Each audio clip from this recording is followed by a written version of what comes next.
الحمد لله وكفى وسلام على عباده الذين اصطفى أما بعد أعوذ بالله من الشيطان الرجيم بسم الله الرحمن الرحيم والذين آمنوا أشد حبا لله سبحان ربك رب العزة عما يصفون والسلام على المرسلين والحمد لله رب العالمين اللهم صل على سيدنا محمد وعلى آل سيدنا محمد وبارك وسلم۔ اللہ رب العزت نے کائنات کی ہر چیز کے اندر کشش رکھ دی ہے۔ آم کا پھل گرتا ہے تو زمین پہ آتا ہے، اس لیے کہ زمین ہر چیز کو اپنی طرف کھینچتی ہے۔ اسی طرح چاند بھی اپنی طرف کھینچتا ہے، سورج بھی اپنی طرف کھینچتا ہے، جتنے سیارے ستارے ہیں سب کھینچتے ہیں اپنی طرف۔ اگر یہ کشش بے جان چیزوں میں ہو تو اس کو کشش ثقل کہتے ہیں، گریویٹیشنل فورس، اور اگر یہ دو جانداروں کے درمیان ہو تو اسی کو محبت ہے۔ چنانچہ فطری طور پر انسان کے اندر محبت کا جذبہ اللہ نے رکھ دیا۔ ماں اپنے بچوں سے فطری طور پر محبت کرتی ہے، بیوی اپنے خاوند سے، خاوند اپنی بیوی سے محبت کرتا ہے، اولاد ماں باپ سے، ماں باپ اولاد سے۔ یہ اللہ نے انسان کی فطرت بنا لی ہے، اسی کے اوپر گھر کا معاشرہ قائم ہوتا ہے اور اسی کے اوپر انسان ایک معاشرہ بنا کر زندگی گزارتا ہے۔ ایک باپ گرمی کے موسم میں کیوں اپنا پسینہ بہاتا ہے؟ اس کو فکر ہوتی ہے کہ میں نے اپنے بوڑھے ماں باپ کو اور چھوٹے چھوٹے بچوں کو کھانا کھلانا۔ تو یہ محبت کہلاتی ہے۔ یہ محبت کا جذبہ اللہ نے فطری طور پر رکھ دیا۔ آنکھ کا کام ہے دیکھنا، زبان کا کام ہے بولنا، کان کا کام ہے سننا، دماغ کا کام ہے سوچنا، اور دل کا کام ہے محبت کرنا۔ دل بحر محبت ہے، محبت یہ کرے گا، لاکھ اس کو بچا دوں یہ کسی پر تو مرے گا۔ پتھر سے ہو، خدا سے ہو یا پھر کسی سے ہو، آتا نہیں ہے چین محبت کیے گا۔ مشائخ صوفیاء نے اس بات کو ذرا اور طریقے سے سمجھایا ہے۔ وہ کہتے ہیں کہ عالم ارواح نے اللہ نے تمام روحوں کو اکٹھا کیا، قرآن مجید میں اس کا تذکرہ ہے، اور ان کے اوپر اپنی تجلی ڈالی۔ اللہ نے اپنی تجلی ڈال کر مخلوق کے اندر عشق کی تڑپ پیدا کر۔ چنانچہ دنیا کا ہر انسان جمال پرست ہے۔ آپ دیکھیں کہیں اچھی بلڈنگ نظر آئے تو اچھی لگتی ہے، خوبصورت پھل نظر آئے تو دل خوش ہو جاتا ہے، خوبصورت شخصیت اچھی لگتی ہے۔ ہر چیز جس کے اندر جمال ہے، خوبصورتی ہے، اس کی طرف فطری طور پر انسان کے اندر اللہ نے کشش رکھ دی ہے۔ اب فرض یہاں ہے کہ جو اللہ کی سچی محبت سے آشنا ہو جاتا ہے پھر بھی نفسانی شیطانی محبتوں سے پاک ہو جاتا ہے۔ ایک آدمی بہت پیاسا ہو، اس کا جی چاہتا ہے پانی پینے کو، اگر اسے صاف پانی ملے گا تو گندی نالی کے پانی کی طرف کوئی دھیان نہیں دے گا، اور اگر اس کو صاف پانی نہیں ملے گا تو وہ ندی کا پانی پی لے گا، گندا پانی بھی پی لے گا۔ اسی طرح آج ہمارے نوجوان جو بے رحمی کا شکار ہیں، اس کی بنیادی وجہ کہ ان کو اللہ کی محبت سے آشنائی نہیں ہے۔ اگر وہ اللہ کی محبت سے آشنا ہوتے تو اس دنیا کے ٹھپے متوجہ نہ کر سکتے۔ تو ہمیں چاہیے کہ ہم اللہ کی محبت اپنے دل میں پیدا کرنے کی کوشش کریں تاکہ وہ سچی محبت ہمارے دلوں کو گرما دے۔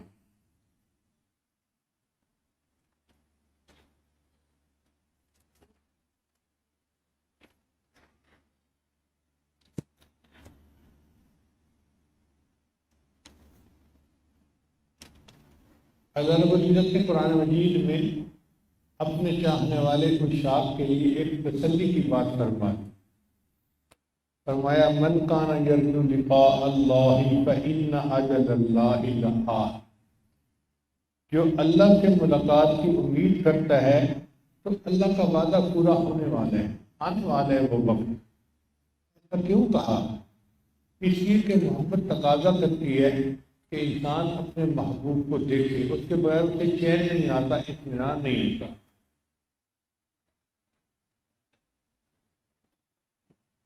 شاعر نے کہا نہیں کرتے وہ وعدہ دید کا حشر سے پہلے، نہیں کرتے وہ وعدہ دید کا حشر سے پہلے، دل بتاب کی ضد ہے ابھی ہوتی یہی ہے۔ دل بتاب کو یہ چاہتا ہے کہ نہیں، ہمیں اللہ کی دید ابھی ہوتی اور کسی دنیا میں ہوتی، اور اس دنیا میں دید کا ہونا ممکن ہی نہیں۔ اس دنیا کے اندر اتنی استعداد ہی نہیں کہ یہ اللہ کی تجلی کو برداشت کرے۔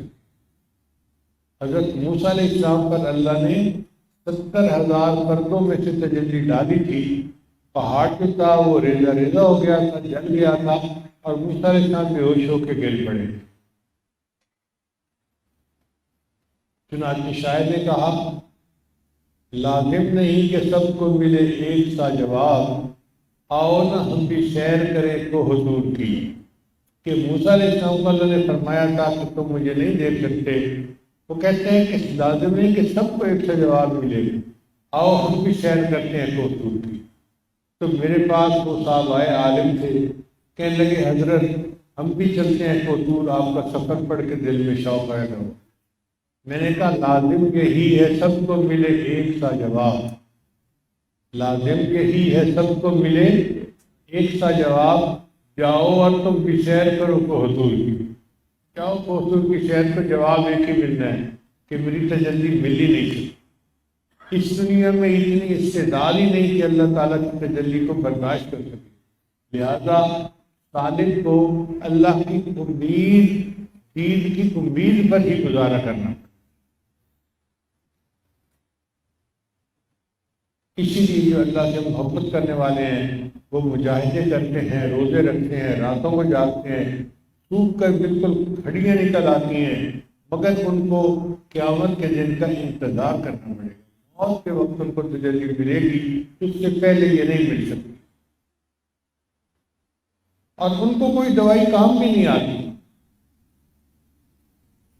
جو عشق کا بیمار ہوتا ہے نا، اس کو دنیا کی دوائیاں کام نہیں آتی۔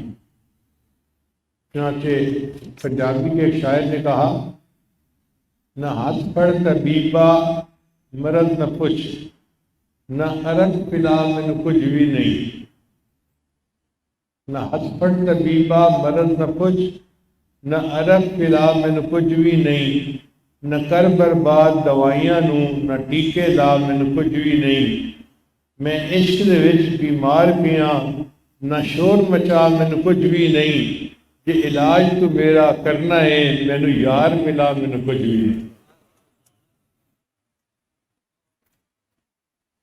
جب عاشق کو یار کی ملاقات نصیب ہوتی ہے، اس کی ساری بیماریاں دور ہو جاتی ہیں۔ چنانچہ سلطان المشائخ فرماتے ہیں من اشتاق الی اللہ اشتاق الیہ کل شیء، جو بندہ اللہ کا عاشق بن جاتا ہے ہر چیز اس کی عاشق بن جاتی ہے۔ علامہ اقبال نے اسی مضمون کو اس طرح سے بیان کیا ہر کے عاشق شد جمال ذات را، پوست سید جملہ موجودات کا، جو اللہ کی ذات کا عاشق ہو جاتا ہے وہ پھر تمام موجودات کا سردار بن جاتا ہے۔ حضرت ابراہیم علیہ السلام نے، ادریس علیہ السلام نے غلبہ محبت میں ایک مرتبہ لو کان بینی و بینک بحر من النار، اے اللہ اگر میرے اور تیرے درمیان آگ سے بھرا ہوا ایک سمندر حائل ہوتا، لطرحت نفسی فیہ شوقا الیک، تو میں تیرے پاس آنے کے لیے اس آگ کے اندر بھی کود پڑتا۔ آپ دیکھیے اس شاخ کے اندر جذبہ کیسا ہوتا ہے کہ ادریس علیہ السلام فرماتے ہیں اے اللہ میں اس آگ کے سمندر میں چھلانگ لگا لیتا اگر مجھے پتہ ہوتا کہ اس سے گزر کر مجھے آپ مل جائیں گے۔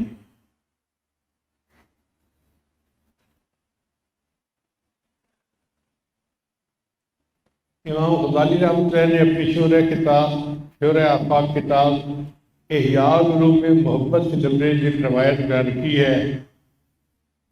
فرماتے ہیں کہ اللہ تعالیٰ ارشاد فرماتے ہیں، اے میرے بندے تو مجھے یاد کرتا ہے، میں تجھ کو یاد کرتا ہوں، تو مجھے بھول جاتا ہے، میں پھر بھی تجھے یاد کرتا ہوں۔ اے میرے بندے تو مجھ سے روٹ جاتا ہے، میں پھر بھی تجھ سے نہیں روٹتا۔ اے میرے بندے تو مجھ سے دوستی لگا، میں بھی تجھ سے دوستی لگاؤں گا۔ اے میرے بندے تو مجھ سے کھرا معاملہ کر، میں بھی تیرے ساتھ کھرا معاملہ کروں گا۔ اللہ فرماتے ہیں، اے میرے بندو تم میری اطاعت کرو، میں تمہاری اطاعت کروں گا۔ اطاعت کروں گا کیا مطلب؟ تمہاری باتوں کو پورا کر دوں گا، خواہشات کو پورا کر دوں گا۔ تم سب کچھ چھوڑ کر مجھے اختیار کرو، میں تمہیں اختیار کروں گا۔ تم مجھ سے راضی رہو، میں تم سے راضی رہوں گا۔ تم مجھے دوست رکھو، میں تمہیں دوست رکھوں گا۔ اے میرے بندو تم میرے ہو جاؤ، میں تمہارا ہو جاؤں گا۔ جس کو میں مل گیا اس کو سب مل گیا، جسے میں نہ ملا اسے کچھ بھی نہ ملا۔ تو اس دنیا میں جس بندے نے اللہ کی محبت کو پا لیا، اس نے گویا زندگی کے مقصد کو حاصل کر لیا۔ نبی علیہ السلام نے ایک حدیث مبارکہ میں فرمایا کہ سچے محب کی 3 علامتیں ہوتی ہیں۔ صدق المحبت فی 3 خصال ان یختار کلام حبیبہ علی کلام غیرہ، کہ وہ غیر کے کلام پر اپنے محبوب کے کلام کو ترجیح دے۔ وہ یختار مجالست حبیبہ علی مجالست غیرہ، اور اپنے محبوب کی مجلس کو غیر کی مجلس کے اوپر زیادہ ترجیح دے۔ تو یختار رضا حبیبہ علی رضا غیرہ، اور اپنے محبوب کی رضا کو اپنی کسی غیر کی رضا سے زیادہ مقدم کرے۔ یہ عاشق کی 3 علامات ہوتی ہیں۔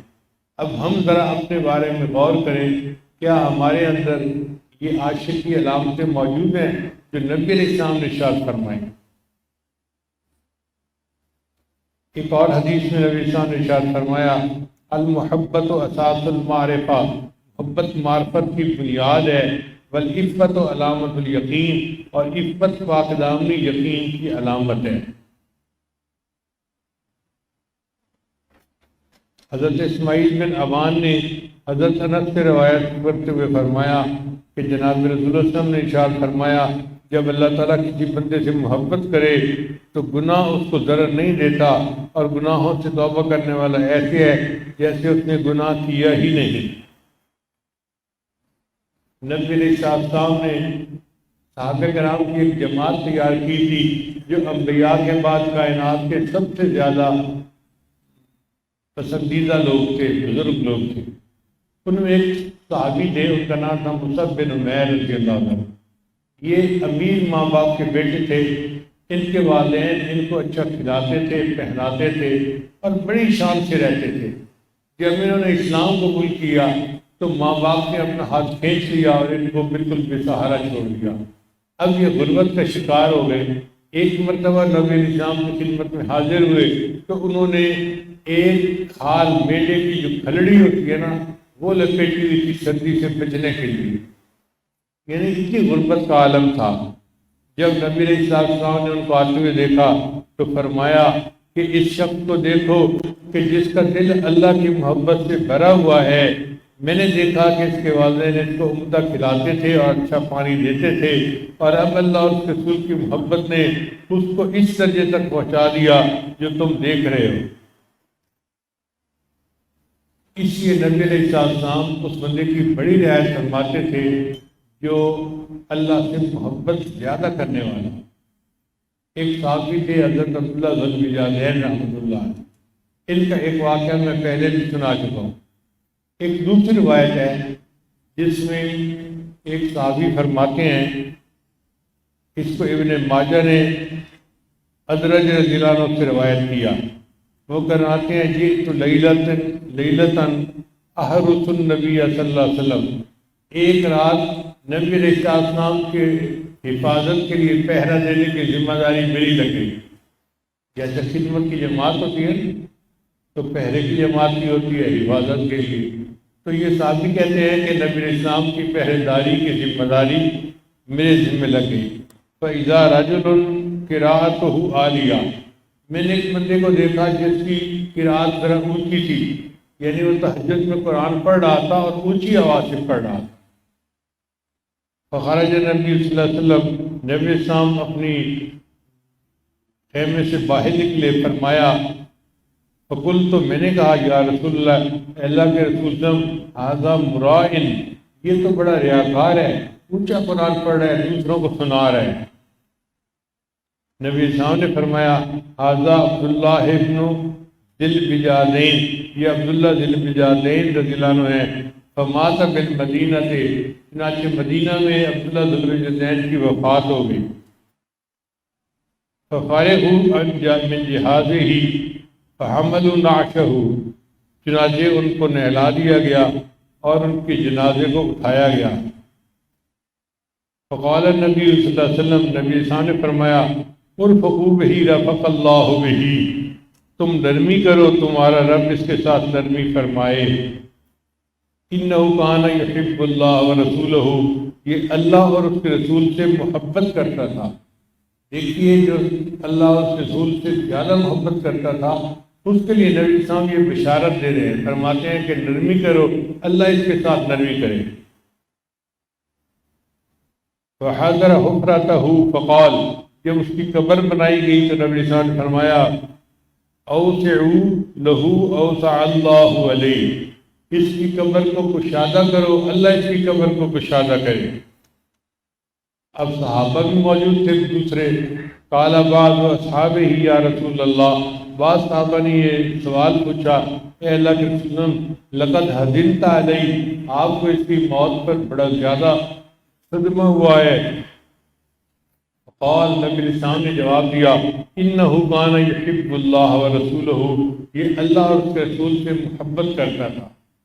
اس کا مطلب یہ کہ اللہ اور اس کے رسول سے محبت کرنا یہ سب سے بڑا اعزاز ہے.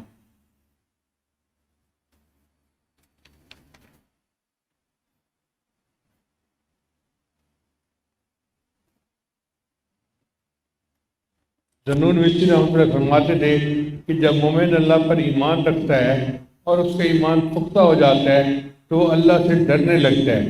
جب وہ اللہ سے ڈرتا ہے تو خوف خدا کی وجہ سے اس پر ہیبت طاری ہو جاتی ہے. جب ہیبت کے درجے کو ٹھہراؤ مل جاتا ہے تو وہ رب کا دائمی اطاعت گزار بن جاتا ہے. پھر اللہ تعالیٰ کے اطاعت سے امید پیدا ہو جاتی ہے. جب درجہ امید کو پختگی مل جاتی ہے تو اس سے محبت پیدا ہوتی ہے. جب اس کے دل میں محبت مستحکم ہوتی ہے اس کو سکون اور اطمینان حاصل ہوتا ہے. اس کا دن نعمتوں میں ہوتا ہے، رات نعمتوں میں ہوتی ہے، خلوت نعمتوں میں اور جلوت نعمتوں میں. چنانچہ نبی اسلام کے ایک صحابی تھے، ان کا نام تھا انس بن نضر رضی اللہ عنہ. وہ معرکہ احد میں جب گئے تو انہوں نے دعا مانگی اللہم انک تعلم انی احبک، اے اللہ تو جانتا ہے کہ میں تو اس سے محبت کرتا ہوں. کاش کہ ہمارے دل میں بھی اللہ کی ایسی محبت ہو کہ ہم اپنے اللہ کو تنہائی میں بیٹھ کے کہہ سکیں اے اللہ تو جانتا ہے کہ میں تو اس سے محبت کرتا ہوں. ہمارا دل تو دنیا کی محبتوں سے بھرا پڑا ہے، مخلوق سے فانی محبتوں سے بھرا پڑا ہے. تو یہ ایسے عظیم ہستیاں تھیں. فرماتے ہیں کہ اے اللہ آپ جانتے ہیں کہ میں آپ سے محبت کرتا ہوں. فخذ من دمی ھذا اليوم حتی ترضى، اے اللہ آج تو میری جان کو قبول کر دے اور تم مجھ سے راضی ہو جا. فحضر المعرکہ، چنانچہ وہ معرکہ میں حاضر ہوئے. فضرب فی سبیل اللہ اکثر من 80 ضربۃ، چنانچہ ان کو 80 زخم لگے اور بالآخر انہوں نے اپنی جان آخری کے سپرد کر دی.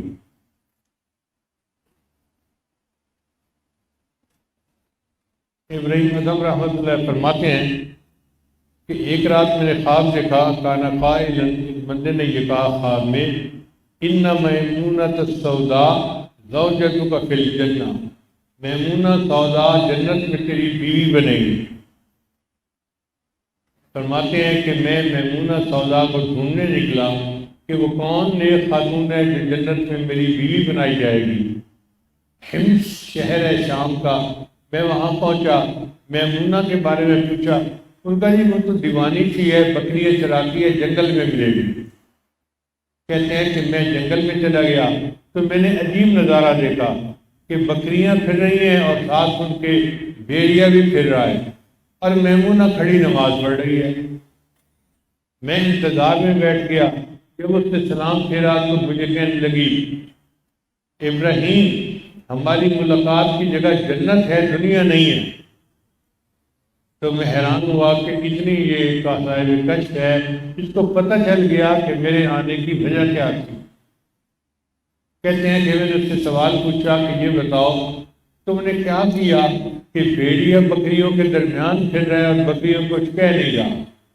اس نے آگے سے جواب دیا کہ میں نے اپنے اور اللہ کے درمیان کی سب دوریوں کو ختم کر دیا، اللہ نے بھیڑیے اور بکرے کے درمیان کی دوریوں کو ختم کر دیا۔ تو جب بندہ اللہ سے محبت کر لیتا ہے تو پھر اللہ تعالیٰ اس کے لیے دنیا کے دلوں میں اپنی محبت پیدا کر رہے ہیں۔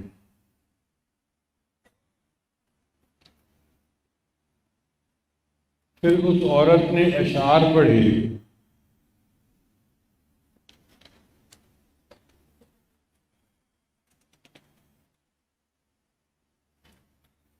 قلوب العارفین لہا عیون، کہ عارفین کے دلوں کی ایسی آنکھیں ہوتی ہیں، ترا مالا یراہ الناظرون، وہ ایسی چیزوں کو دیکھتی ہیں جس کو عام آنکھیں دیکھ نہیں سکتی۔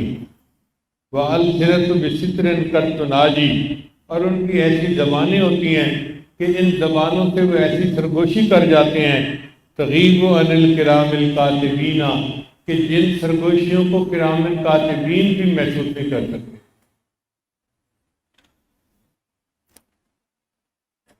وَأَجْنِحَةً تُطِيرُ بِغَيْرِ رِيشٍ، اور وہ بغیر پروں کے پرواز کرتے ہیں، اِلَى مَلَكُوتِ رَبِّ الْعَالَمِينَ، رب العالمین کے ملکوت کی طرف۔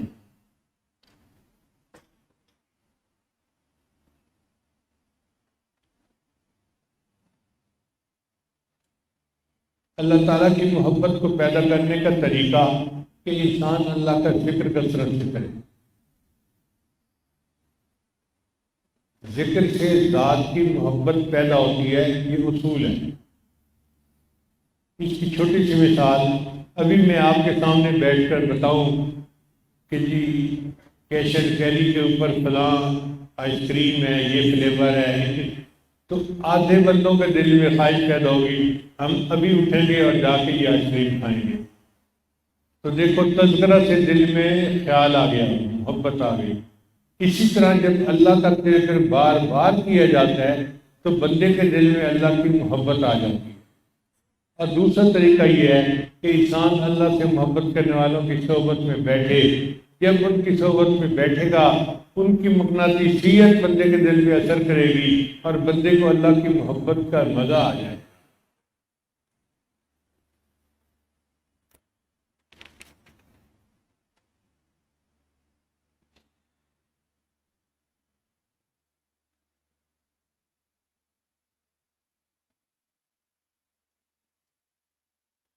مجنو کو لیلا کی تلاش تھی، تو لیلا روز کھانا بناتی تھی اور ان کو بھجوا دیتی تھی۔ ایک دن اس نے فیصلہ کیا کہ نہیں، آج میں کھانا خود تقسیم کروں گی۔ چنانچہ سارے لوگ آئے، اس نے سب کے پیالے کے اندر کھانا ڈال دیا۔ جب اصل مجنون آیا تو اس نے اس کے پیالے کو توڑ دیا۔ اب باقی لوگ اس کو کہنے لگے کہ دیکھ، لیلا کو تو اس سے محبت نہیں، اس نے تو تیرا پیالہ ہی توڑ دیا اور مجنون رقص کر رہا ہے، یعنی جھومر ڈال رہا ہے۔ کہ تو پاگل ہے، جھومر ڈال ہے؟ اس نے کہا تمہیں سمجھ نہیں آئی، لیلا نے مجھے پیغام دیا ہے، پیغام یہ دیا ہے کہ جس طرح میں نے تمہارے برتن کو توڑ دیا اس طرح تم فنائے نفس حاصل نہیں کرو گے، اللہ سے واصل نہیں ہو سکو گے۔ تو اللہ کو پانے کے لیے فنا حاصل کرنی ضروری ہے۔ شاعر نے کہا فنا فی اللہ کی تہ میں بقا کا راز مضمر ہے، جسے مرنا نہیں آتا اسے جینا نہیں آتا۔ اب ایک ہے عشق حقیقی جو اللہ کا عشق کہلاتا ہے، اور ایک ہے عشق مجازی جو نفسانی شہوانی محبتوں والا ہوتا ہے۔ ان میں 30 فرق ہیں۔ پہلا فرق یہ کہ عشق مجازی عطا اور وفا سے بڑھتا ہے، جبکہ منع اور جفا سے گھٹتا ہے۔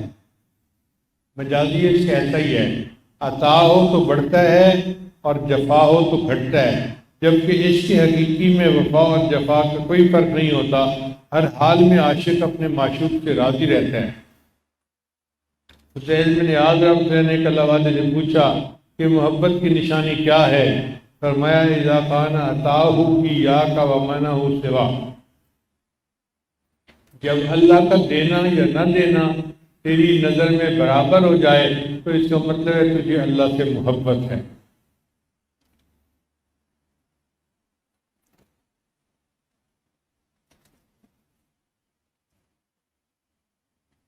عشق مجازی میں ملامت اور بدعنوانی کا ڈر ہوتا ہے، جبکہ عشق حقیقی والے ملامت سے بے نیاز ہوتے ہیں۔ ولا یخافون لومۃ لائم، یہ صحابہ کرام کی صفت اللہ نے قرآن مجید میں بیان فرمائی۔ اللہ تعالیٰ بڑے قدردان ہے، بہت مہربان ہے، بندے کی امیدوں سے زیادہ مہربان ہے۔ آپ اندازہ لگائیں کہ سیدنا صدیق اکبر نے نبی اسلام کو اپنی گود میں 3 رات کے لیے سلایا، اور اللہ نے صدیق اکبر کو نبی اسلام کے قدموں میں قیامت تک کے لیے سلا دیا۔ وہ ایسے قدردان ہیں، مہربانی فرما دیتے ہیں۔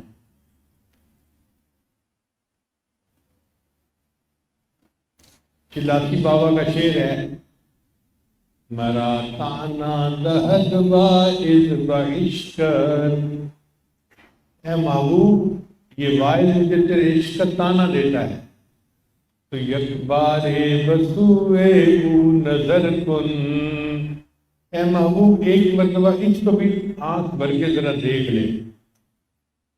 مرا تانا دہد وائز بعشقر، تو یک بار بسوئے او نظر کن، ورا مانند ما دیوانہ گرداں، ورا کا مطلب اورا، یعنی اسے تو میری طرح بھی دیوانہ اپنا بنا لے۔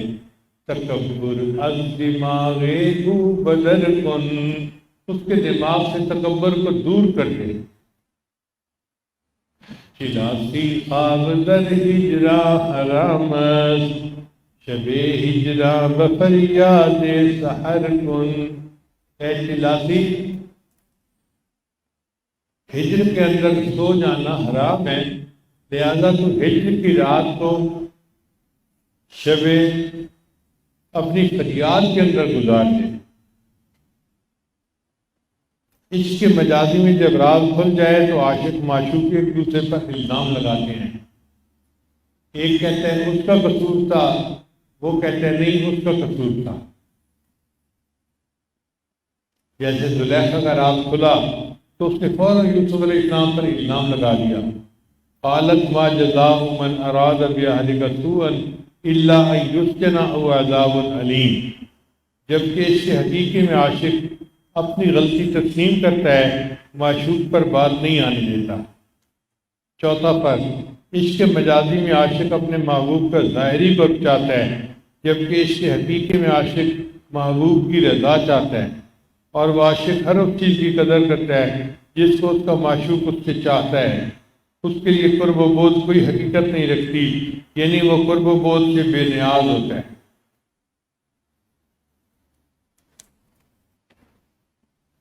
ہم نے دنیا میں دیکھا کہ میاں بیوی پسند کی شادی کرتے ہیں، ایک دوسرے سے بڑی محبت کا اظہار ہوتا ہے، مگر ایک دوسرے کے والدین کا تذکرہ بھی پسند نہیں کرتے، اس پہ بھی جھگڑے ہوتے ہیں، وہ کسی تیسرے کا تذکرہ ہی پسند نہیں کرتے۔ جبکہ جو عشق حقیقی ہے وہ ایسا ہے کہ بندہ اللہ سے بھی محبت کرتا ہے، اور پھر اللہ سے محبت کرنے والا کوئی بھی ہو اس سے بھی محبت کرتا ہے۔ وہاں گروہ کے استاغر وفا مستند، چل سلام ماں برساں نیند ہر کجا حسن۔ ہر وہ بندہ جو ساغر رساغ کے ذریعے سے مست ہوا، میرا اس پر سلام ہو، وہ جہاں کہیں دنیا میں موجود ہے۔ یعنی اس کی حقیقی کی یہ صفت ہے کہ عشاق جو اللہ کے ہیں وہ ایک دوسرے سے محبت کرتے ہیں، ان کے دلوں میں ایک دوسرے کے لیے حسد نہیں ہوتا، ان کے دلوں میں ایک دوسرے کی محبت ہوتی ہے، وہ ایک دوسرے کے تذکرے کو پسند کرتے ہیں، ایک دوسرے کی عزت کرتے ہیں، احترام کرتے ہیں۔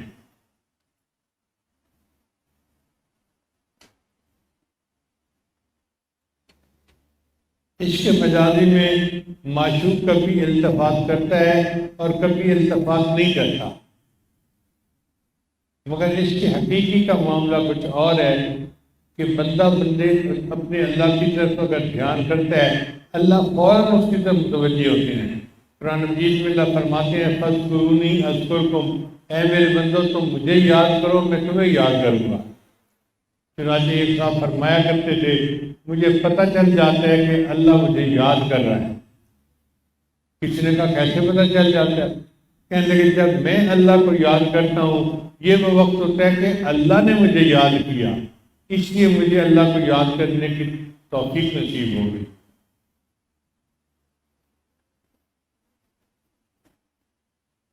اللہ تعالیٰ نے داؤد علیہ السلام کی طرف وحی نازل فرمائی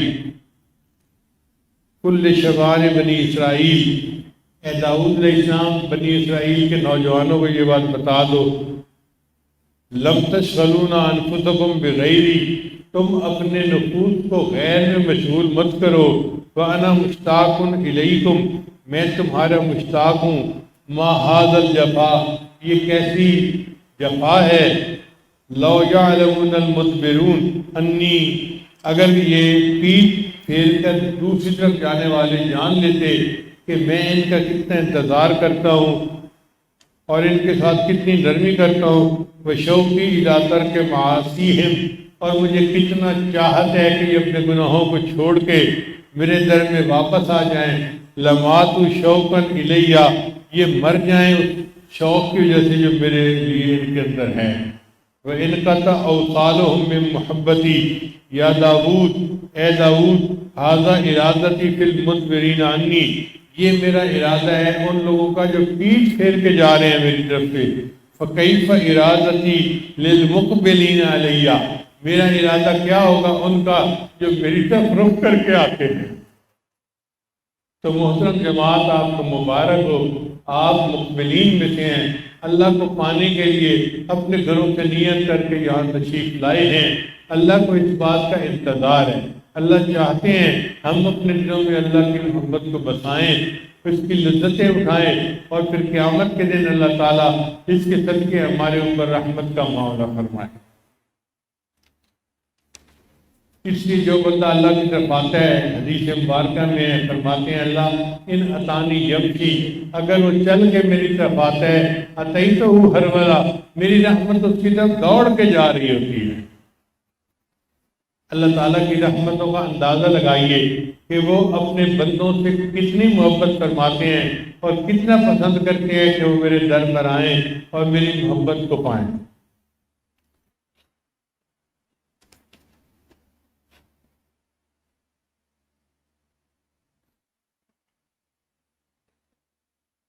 دنیا کی محبتیں جو ہیں ان میں ایک طرف سے کبھی محبت ہوتی ہے، دوسری طرف سے نہیں ہوتی، مگر عشق حقیقی کا معاملہ جدا ہے۔ ان میں اگر بندہ اللہ سے محبت کرتا ہے تو اللہ بندے سے محبت کرتے ہیں۔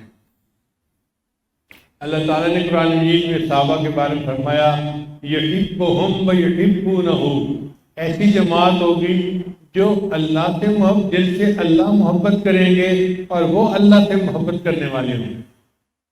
یحبہم، اس میں نقطے کی بات یہ ہے کہ اللہ نے اپنی محبت کا تذکرہ پہلے کیا اور صحابہ کی محبت کا تذکرہ بعد میں کیا۔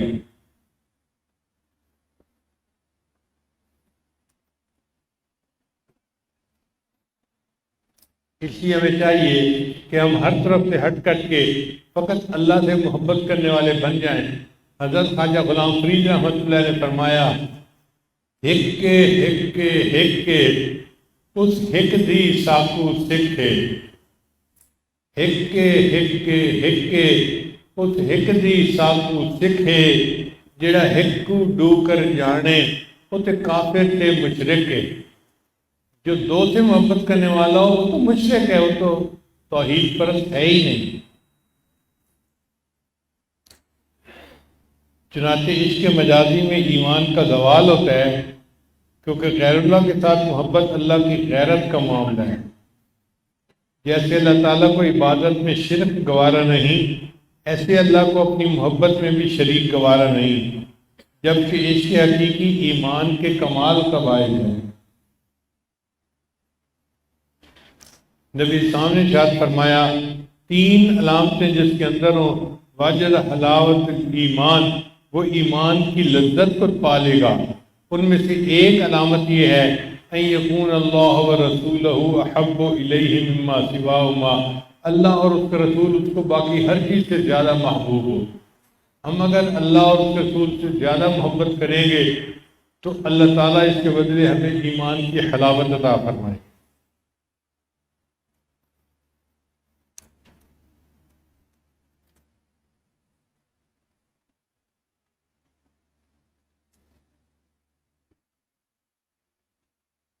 عشق مجازی بادشاہوں کو غلام بنا دیتی ہے، جیسا کہ زلیخا کے بارے میں کہا جاتا ہے وقت کی ملکہ تھی، لیکن یوسف علیہ السلام کے عشق میں گرفتار ہو گئی اور فقیر بن گئی۔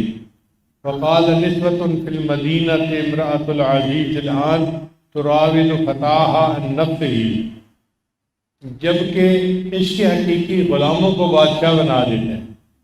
آپ اندازہ لگائیے کہ حضرت بلال جانو اللہ سے محبت کرنے والے ہیں، حضرت عمر لانو امیر المومنین کے سامنے آئے اور انہوں نے فرمایا جاء سیدنا بلال، سیدنا بلال ہمارے پاس آ گئے۔ غلام کو سید کا لفظ کہا۔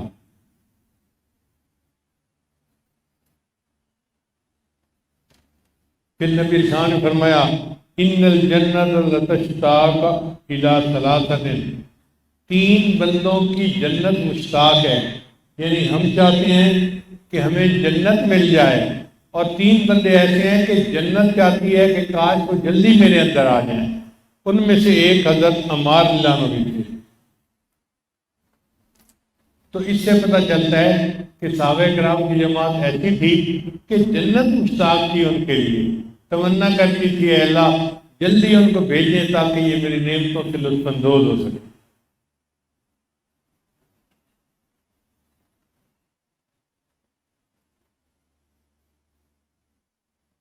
عشق مجازی میں محبوب مادی اغراض اور دنیاوی منافع کا حصول چاہتا ہے، جبکہ عشق حقیقی میں معشوق مادی منافع سے بھی مالا مال کرتا ہے۔ حضرت ابراہیم علیہ السلام نے یہی بات کی تھی والذی هو یطعمنی ویسقین واذا مرضت فهو یشفین۔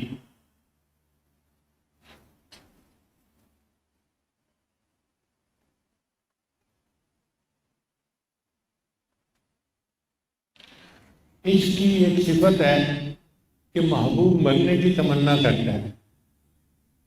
عشق مجازی والے تو اپنی محبت میں ناکامی کی وجہ سے مرتے ہیں۔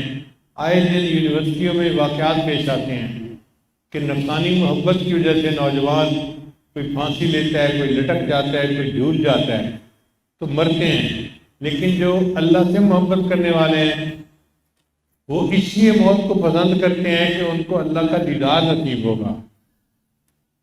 چنانچہ سیدنا عبداللہ بن محمد فرماتے ہیں میں نے ایک عبادت دار خاتون کو دیکھا کہ وہ رو رہی تھی، آنسو اس کے رخسار پر بہہ رہے تھے اور وہ کہہ رہی تھی اللہ عز و جل کی قسم میں زندگی سے اکتا چکی ہوں، حتیٰ کہ اگر موت خریدی جا سکتی تو میں اللہ کے شوق اور اس کی ملاقات کی محبت میں اس کو خرید لیتی۔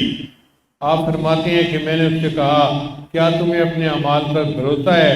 اس نے جواب دیا اپنے اعمال پر تو بھروسہ نہیں، مگر میں اللہ سے محبت کرتی ہوں اور اس کے ساتھ حسن ظن رکھتی ہوں، تمہارا کیا خیال ہے کہ وہ مجھے محبت کے ہوتے ہوئے عذاب بھی دے گا؟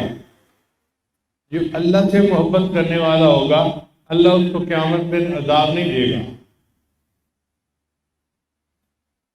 چنانچہ بلے شاہ رحمۃ اللہ کا شعر ہے، کورے کاغذ کتاب نہ ہوندے، اگر سادہ کاغذوں کی کوئی جلد بنا دے تو اس کو کتاب نہیں کوئی کہتا۔ کورے کاغذ کتاب نہ ہوندے کہ سارے پھول گلاب نہ ہوتے، ہر پھول گلاب کا پھول نہیں ہوتا، کوئی کوئی گلاب کا پھول ہوتا ہے۔ کورے کاغذ کتاب نہ ہوندے کہ سارے پھول گلاب نہ ہوندے، تے جے کر یاری لائیے بلیا تے یارہ نال حساب نہ ہوندے۔ اور اے بلے شاہ، اگر یاری کسی سے لگائی جائے تو یاروں سے حساب نہیں ہوتے۔ جو دنیا میں اللہ سے محبت کریں گے، اللہ تعالیٰ قیامت میں ان سے حساب نہیں لیں گے، بلا حساب ان کو جنت عطا فرمائے۔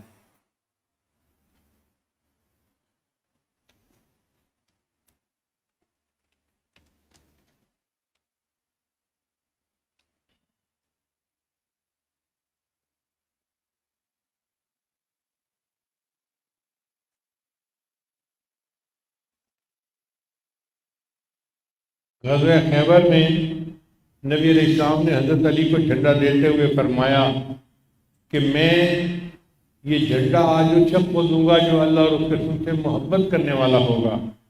لَأُعْطِيَنَّ الرَّایَةَ رَجُلًا يَفْتَحُ اللَّهُ عَلَيْهِ، ایک ایسے بندے کو جھنڈا پکڑاؤں گا جس کے ہاتھ سے اللہ خیبر کو فتح کروا دے۔ تو دیکھیں، اللہ کی محبت ایک اعزاز ہے۔ اللہ بڑی بڑی سعادتیں اس کو نصیب کرتے ہیں جس کے دل میں اللہ کی محبت ہوتی ہے۔ اسی لیے صحابہ کرام کے دل اللہ کی محبت سے لبریز تھے، انہوں نے جس میدان میں قدم اٹھایا اللہ نے ان کو کامیاب فرما دیا۔ چڑھتے سورج سے تاج مانگا، سمندروں سے خراج مانگا۔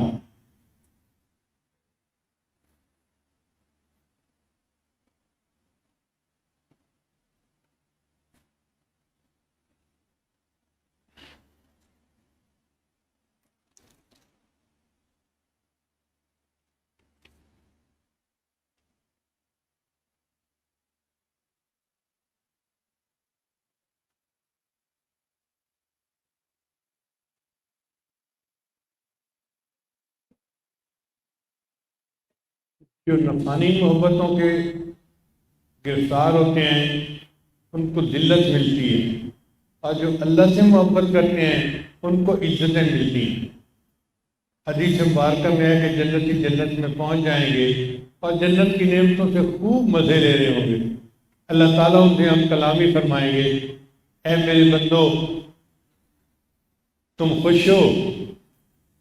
آگے سے جواب دیں گے، یا اللہ ٹول خدے سب ٹھیک ہے۔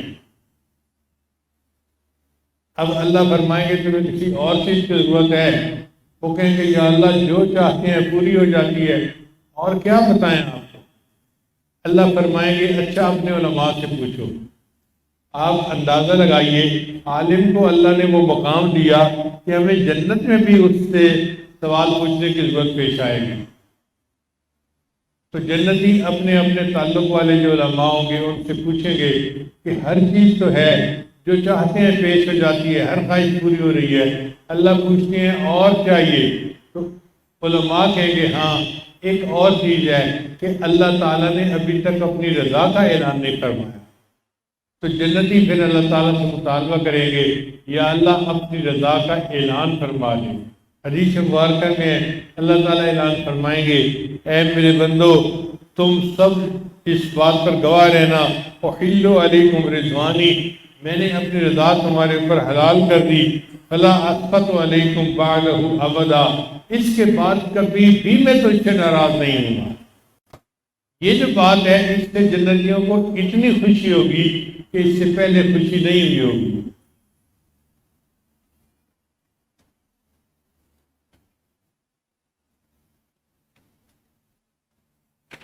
اب رہ گئی بات کہ جو اللہ سے محبت کرنے والے ہیں ان کے چہرے منور ہوتے ہیں، ان کے چہروں پہ سکون ہوتا ہے، طمانینت ہوتی ہے۔ اس کی بنیادی وجہ کیا ہے؟ اس کی وجہ یہ ہے کہ وہ تہجد میں اللہ کے سامنے بیٹھتے ہیں، دامن پھیلاتے ہیں، اللہ تعالیٰ تہجد کے اس نور کو ان کے چہروں میں سجا دیتے ہیں۔ جو بندہ ان کا چہرہ دیکھتا ہے وہ ان سے محبت کرنے لگ جاتا ہے۔ اور اس کے مجازی والوں کو آپ اکثر دیکھیں گے کہ انہوں پہ پھٹکار پڑی ہوتی ہے، اللہ تعالیٰ ہمیں اس موذی مرض سے محفوظ فرمائے اور عشق نصیب کی حقیقی والی نعمت عطا فرمائے۔ پھر جو اللہ سے محبت کرتے ہیں اللہ لوگوں کے دلوں میں ان کی محبت ڈال دیتا ہے۔ اللہ تعالیٰ ارشاد فرماتے ہیں ثم یودع لہ القبول فی الارض، پھر اللہ ان کے لیے زمین میں قبولیت رکھ دیتے ہیں۔ ناواقف لوگ بھی محبت کرتے ہیں۔ حضرت خواجہ عبد المالک صدیقی رحمۃ اللہ کے بارے میں ہمارے حضرت فرمایا کرتے تھے کہ وہ ٹرین کا سفر کرتے تھے اور کئی مرتبہ ٹرین چھوٹے اسٹیشن پہ رکتی تھی تو حضرت دیکھنا چاہتے تھے کہ کون سا اسٹیشن ہے، کھڑکی سے چہرہ نکالتے تھے اسٹیشن کا نام پڑھنے کے لیے۔ جو لوگ دیکھتے تھے وہ کھڑکی کے قریب جمع ہو جاتے تھے، ان کو تعارف بھی نہیں یہ کون ہے، مگر مرد حقانی کی پیشانی کا نور کب چھپا رہتا ہے پیش ذی-شعور۔ اللہ تعالیٰ ان کے چہروں پر ایسی محبت سجا دیتے ہیں کہ دیکھنے والا ہر بندہ ان کو اپنا دل دے بیٹھتا ہے۔ صبح چلتے ہیں شام چلتے ہیں، عشق والے مدام چلتے ہیں، پیچھے چلتی ہے ان کے یوں دنیا جیسے پیچھے غلام چلتے ہیں۔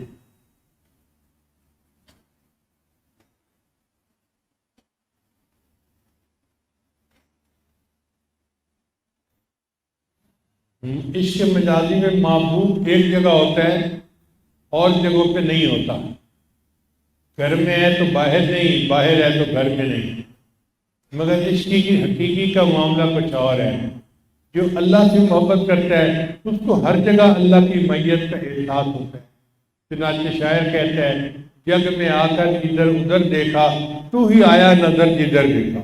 جدھر نظر ڈالتا ہوں اے اللہ تیری تجلیات مجھے نظر آتی ہیں، ہر طرف مجھے تو ہی نظر آتا ہے۔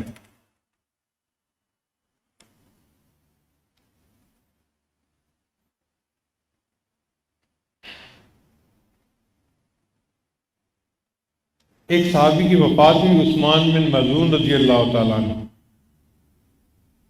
رسول اللہ علیہ وسلم نے ان کے جنازہ پڑھانے کا حکم دیا اور ان کی قبر پر خود تشریف لے آئے۔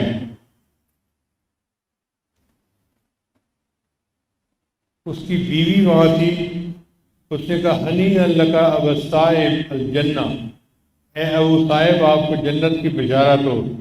فقال رسول اللہ صلی اللہ علیہ وسلم، نبی علیہ السلام نے اسے فرمایا کہ تو ایسا کیوں کہہ رہی ہے؟ اس نے کہا اے اللہ کے نبی صلی اللہ علیہ وسلم یصوم النہار ویصلی اللیل، یہ رات کو تہجد پڑھتے تھے دن کو روزہ رکھتے تھے، میں اس وجہ سے کہہ رہی ہوں کہ یہ جنتی ہے۔ نبی علیہ السلام نے فرمایا کہ لو قلتے، اگر تو نے یہ کہا کان یحب اللہ ورسولہ، یہ اللہ اور اس کے رسول سے محبت کرتا ہے، تو اتنا ہی کافی تھا۔ یعنی اتنا کہہ دینا کہ یہ اللہ اور اس کے رسول سے محبت کرتا ہے، جنت ملنے کے لیے اتنی بات ہی کافی ہے، مزید اعمال بتانے کی ضرورت ہی نہیں۔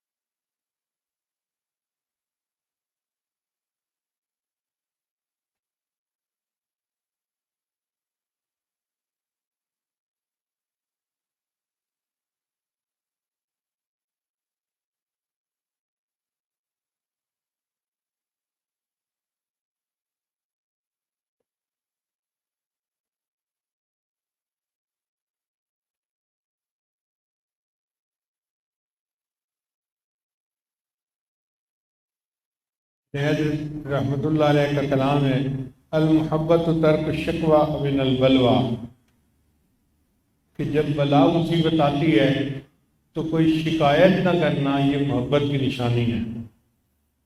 بل استلذاذ البلوى، بلکہ اس بلا سے الٹا لذت پانا یہ محبوب کی علامت ہوتی ہے۔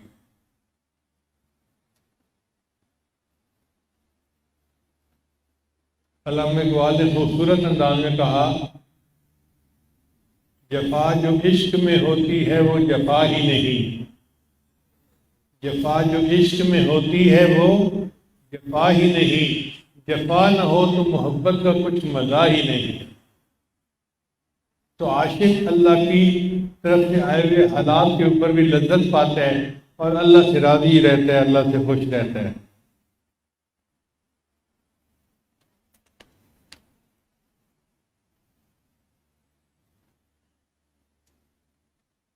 خواجہ غلام فرید رحمۃ اللہ فرماتے ہیں، اے تن میرا کنگی ہوئے کہ میں زلف محبوب کی واواں، یعنی اگر میرا پورا جان جو ہے وہ کنگھی بن جائے تو میں محبوب کی زلفوں کو آراستہ کروں۔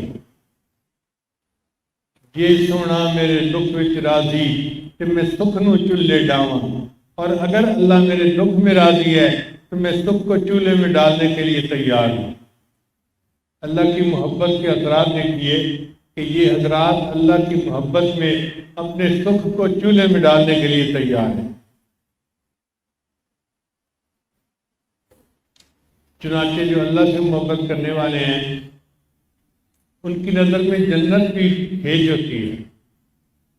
سلطان العاشقین ابن فارس رحمۃ اللہ علیہ مصر میں ایک بڑے بزرگ گزرے ہیں، ان کے حالات میں لکھا ہے کہ موت کے وقت اللہ نے ان کے سامنے جنت کو منکشف کر دیا، دکھا دیا، انہوں نے چہرہ پھیر لیا اور چہرہ پھیر کر یہ الفاظ کہے، ان کان منزلتی فی الحب عندکم، اے اللہ اگر تیری محبت میں میری منزل یہ ہے، ما قد رأیت فقط ضیعت ایامی، کیا میں نے پایا، میں تو زندگی کو ضائع کر لیا، مجھے یہ باغ بغیچے نہیں چاہیے، مجھے تو تیرا دیدار چاہیے، تیری ذات چاہیے۔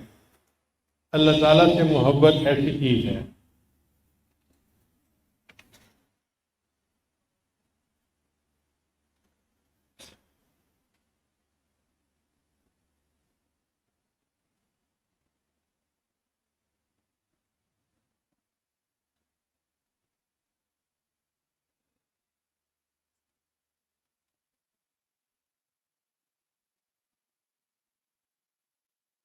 باجی بستانی رحمۃ اللہ سے کس نے سوال کیا، دلنی علی عمل اتقرب بہ الی ربی، مجھے کوئی عمل بتائیے کہ میں اللہ کے قریب ہو جاؤں۔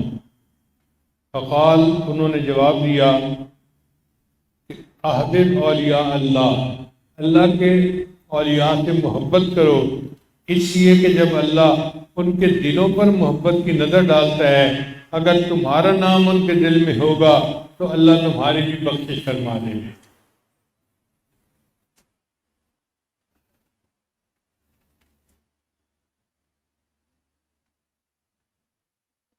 ہمارے اعرابی فقیل لہ، ایک دیہاتی مریض ہو گیا، اس کو لوگوں نے کہا انک تموت، تیری موت آنے والی ہے۔ فقال وَأَيْنَ يُذْهَبُ بِي، اس نے سوال پوچھا میں کہاں لے جایا جاؤں گا؟ قالوا، لوگوں نے جواب دیا إِلَى اللَّهِ عَزَّ وَجَلَّ، اللہ کی طرف تمہیں لے جایا جائے گا۔ قال، اس نے جواب دیا فَمَا أَجْمَلُ الْمَوْتِ وَمَا أَجْمَلُ لِقَاءِ اللَّهِ، کہ کتنی اچھی یہ موت ہے اور کتنی اچھی اللہ سے ملاقات ہے۔ تو جو اللہ سے محبت کرنے والے ہیں ان کو موت کا ڈر نہیں ہوتا، بلکہ وہ موت کا نام سن کے خوش ہوتے ہیں کہ ان کی دنیا کی آزمائش ختم ہوئی، اب ان کو اللہ کا وصل حاصل ہو جائے۔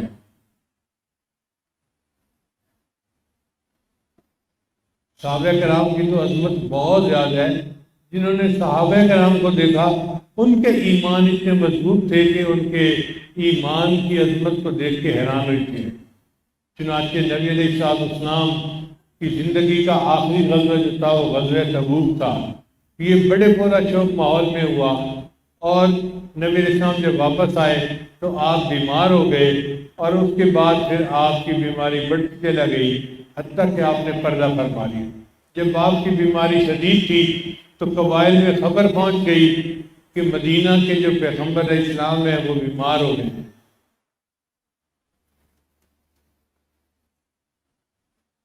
ایک آدمی تھا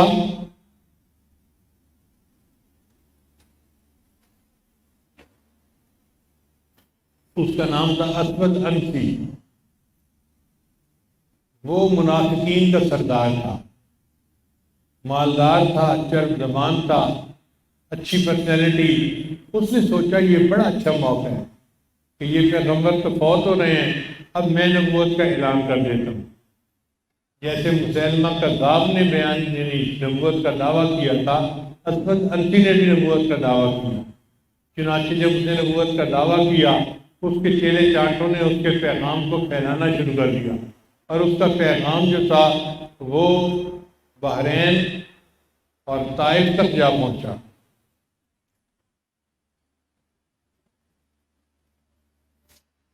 بہت سارے لوگ اس جھوٹے نبی کے ماننے والے ہو گئے۔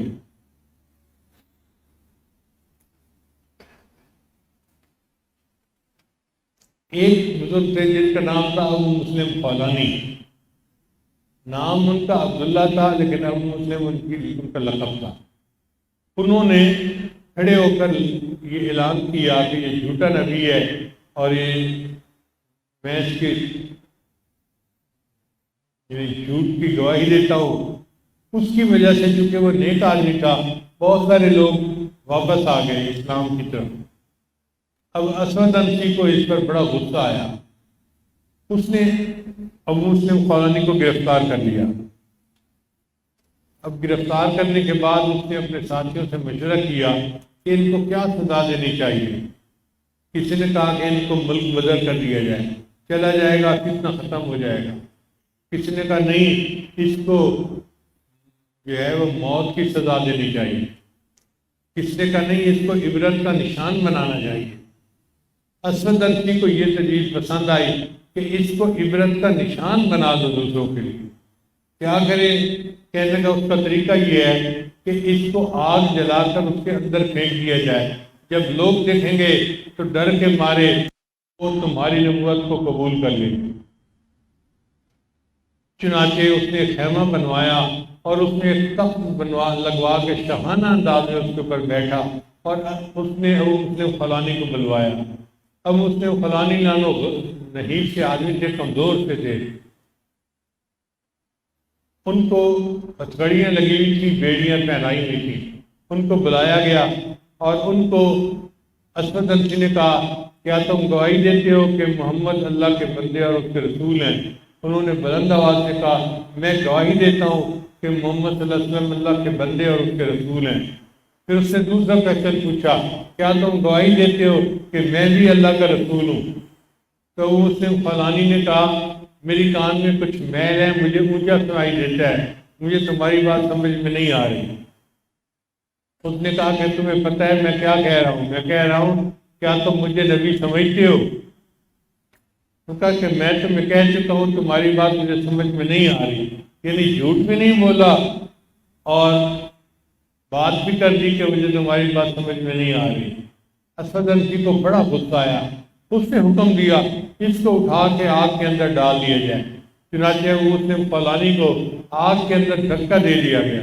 کون جانتا تھا ہزاروں سال پہلے حضرت ابراہیم علیہ السلام کو جس آزمائش میں ڈالا گیا تھا، نبی علیہ السلام کے صحابہ کا ایک یعنی صحابی تابعی جس کو کہتے ہیں، وہ بھی اسی آزمائش سے گزرے گا۔ چنانچہ آگ میں ڈالا گیا، کچھ لوگ تو حیران ہو گئے کہ یہ کیا بنا، مگر تھوڑی دیر گزری تھی کہ وہ مسلم خولانی آگ میں سے اس طرح نکلے جس طرح باغ و بہار میں سے نکلتے ہیں۔ اب ان کو دیکھ کر کئی مسلمان سجدے پہ گر گئے اور انہوں نے دوبارہ اسلام قبول کر لیا۔ اب مسلم خولانی نبی علیہ السلام کی زیارت کرنے کی تمنا رکھتے تھے، وہ وہیں سے مدینہ کی طرف چل پڑے۔ اللہ کی شان دیکھیں، منزل و منزل سفر کرتے کرتے کرتے جب مدینہ ایک یا دو منزل رہ گیا تھا تو قبائل سے ان کو اطلاع ملی کہ نبی علیہ السلام نے پردہ فرما لیا۔ اب آپ اس بندے کی دل کی کیفیت کا اندازہ لگائیں کہ جو اتنی بڑی آزمائش میں سے گزرا اور اتنا سفر کر کے آیا اور دو منزل رہ گئی تھی کہ نبی علیہ السلام نے پردہ فرما لیا۔ ایک دو دن تو ان کی طبیعت کے اوپر غم جو تھا چھایا رہا، پھر انہوں نے پھر سفر کیا اور بالآخر مدینہ طیبہ پہنچے۔ اس وقت تک حضرت ابو بکر صدیق کی خلافت پر سب نے بیعت کر لی تھی اور سب معاملہ امیر المومنین حضرت ابو بکر صدیق کے ہاتھ میں آ چکا تھا۔ یہ مسجد نبی میں حاضر ہوئے، نبی اسلام کے روضہ انور پہ حاضری دی، بہت روئے، سلام پیش کیا۔ پھر نماز کا وقت آیا تو انہوں نے نماز ادا کی۔ نماز پڑھنے کے بعد ایک کونے میں جا کر نفل پڑھنے لگے۔ اب یہ لمبی نفلیں پڑھ رہے تھے۔ حضرت عمر رضی اللہ عنہ کی طبیعت میں بہت احتیاط تھی، ہر آنے والے نوارد کے اوپر وہ نظر رکھا کرتے تھے۔ انہوں نے دیکھا نوارد بندہ ہے اور کوئی جانتا بھی نہیں اور یہ نفلیں پڑھ رہا ہے، تو وہ قریب ہوئے اور پوچھا کہ تم کون ہو؟ ان کا جی میں یمن کا ایک آدمی ہوں۔ اچھا، یمن میں اسود انسی نے ایک آدمی کو آگ میں ڈالا تھا؟ جی آگ میں ڈالا تھا، مگر اللہ نے اس کی حفاظت کر لی، وہ آگ میں سے بچ کے نکل آیا۔ اب حضرت عمر عنہ کی فراست تھی، انہوں نے پہچان لیا کہ یہ وہی بندہ بتا نہیں رہا۔ انہوں نے اللہ کی قسم دے کر پوچھا کہ میں تمہیں اللہ کی قسم دے کر پوچھتا ہوں، تم بتاؤ تم وہی بندے ہو؟ ان کا جی ہاں میں وہی بندہ ہوں، اللہ نے میرے اوپر مہربانی فرما دی۔ حضرت عمر عنہ ان کو ملے اور خوب روئے۔ پھر عمر عنہ ان کو لے کے سیدنا صدیق اکبر عنہ کے پاس آئے اور ان کے زبانی واقعہ حضرت عمر صدیق کو بھی سنایا۔ صدیق اکبر عنہ واقعہ سن کے بہت روئے کہ اللہ نے اپنے محبوب کی امت کو کیا عظمت دی کہ جو واقعہ ابراہیم علیہ السلام کے ساتھ پیش آیا وہ میرے محبوب کے ایک امتی کے ساتھ پیش آیا اور اللہ نے آگ میں اس کی حفاظت فرما دی۔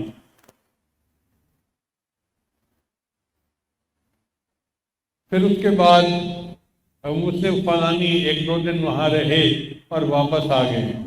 راستے میں ان کو اطلاع ملی کہ اسود انسی کو اس کے ہی کسی مرید نے قتل کر دیا تھا۔ انہوں نے اللہ کا شکر ادا کیا کہ الحمدللہ میری آنکھ بند ہونے سے پہلے اللہ نے مجھے خوشی کی خبر سنا دی کہ اللہ نے اس ملعون کو دنیا سے اس ذلت کے ساتھ نکال دیا۔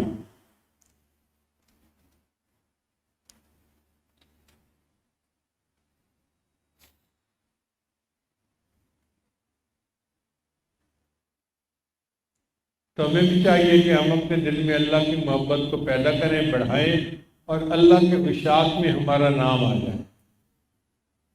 خواجہ غلام فرید رحمۃ اللہ کے کلام پر میں اپنی بات کو مکمل کرتا ہوں۔ حضرت فرماتے ہیں، اور کہانی مول نہ بھاڑی، اور کوئی کہانی مجھے اچھی نہیں لگتی۔ اور کہانی مول نہ بھاڑی، الف ہی کو ہم بس وے میاں جی، اے میاں جی مجھے ایک اللہ کافی ہے، اور کوئی بات اچھی نہیں لگتی۔ اور کہانی مول نہ بھاڑی، الف ہی کو ہم بس وے میاں جی، بیٹے دی میں کلوڑ نہ کائی، یعنی الف کے علاوہ جو کچھ ہے ماں سوا وہ بیٹے ہے، بیٹے کی مجھے کوئی ضرورت نہیں۔ الف لیوم دل کھس وے میاں جی، میاں جی الف نے مجھ سے میرا دل ہی چھین لیا ہے، اب میرا دل میرے پاس نہیں ہے، میرا دل میرے اللہ نے لے لیا ہے۔ اور کہانی مول نہ بانی، الف ہی کو ہم بس وے میاں جی، بیٹے دی میں کلوڑ نہ کائی، الف لیوم دل کھس وے میاں جی، بیٹے دی میں کلوڑ نہ کائی، الف کی تم بے بس وے میاں جی، الف نے مجھے بے بس کر دیا ہے، اب میرے بس میں کچھ اور نہیں ہے۔ جیندیاں مردیاں یار دی راتاں، یعنی اللہ ہی کا میں رہوں گا۔ جیندیاں مردیاں یار دی راتاں، وسری ہور حوث وے میاں جی، اس کے علاوہ مجھے کوئی تمنا اور نہیں ہے۔ عشق مول فرید نہ پھروں، اے غلام فرید میں اللہ کے عشق سے پیچھے نہیں ہٹوں گا۔ عشق مول فرید نہ پھروں، روز نویں ہم چس وے میاں جی، یہ اللہ کے ذکر میں روز مجھے ایک نیا مزہ ملتا ہے اور نئی لذت ملتی ہے۔ تو اللہ ہمارے لیے یہ کیفیت بنا دے کہ روز نویں ہم چس وے میاں جی، الف کی تم بے وس وے میاں جی، الف لیم دل خس وے میاں جی، الف ہی کو ہم بس وے میاں جی۔ اللہ تعالیٰ ہم مسکینوں پر اپنی رحمت فرمائے اور ہمیں اپنی محبت سے ہمارے دلوں کو لبریز فرمائے اور یہ نعمت اللہ ہمیں یہاں عطا فرمائے۔ وآخر دعوانا ان الحمد للہ رب العالمین۔